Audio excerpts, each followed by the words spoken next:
So when it comes to YouTube, one of the questions I get asked by a lot of church leaders is what is the most important statistic to track when it comes to measuring the success of their church YouTube channel?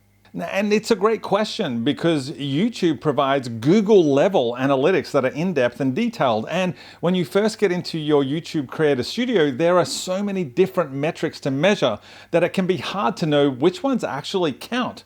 Well, as I've said in previous videos in this series, there are 6 metrics I think you should be tracking regularly, but if I had to pick one that was most important, I think my choice would actually surprise you. You see, the most obvious choice is the number of views a video gets. That seems like the most logical measurement of success, right?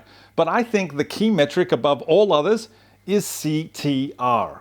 Now, CTR stands for click-through rate, which measures the number of people who click on your video when YouTube recommends it as an option to the question they are asking on Google. The click-through rate is based on a number of key factors, including the title of the video, the first line of your description, and most importantly, your thumbnail.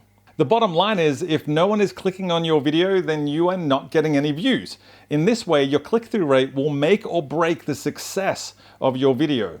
In my experience, a lot of churches do not even use custom thumbnails, instead going with whatever thumbnail YouTube automatically chooses from the video. But according to YouTube, 90% of top performing videos use custom thumbnails.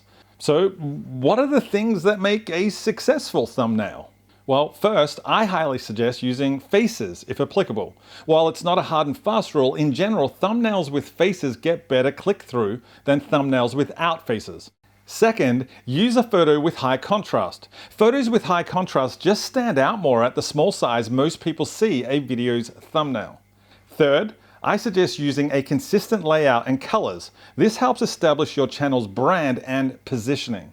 Next, make sure you add text that tells people what the video is about. And it's important to know that this text needs to be big. Most people watch YouTube on their mobile device, so the thumbnail is small. I mean, really small. And the text of your thumbnail doesn't have to match your title. Instead, it can summarize what your video is about, which gives the viewer more information about your content. And finally, adding graphics to your thumbnail can help people understand what your video is actually about. So there you have it. Click-through rate, in my opinion, is the most important thing to measure on your YouTube channel. I really hope that helps, and I'll see you next time.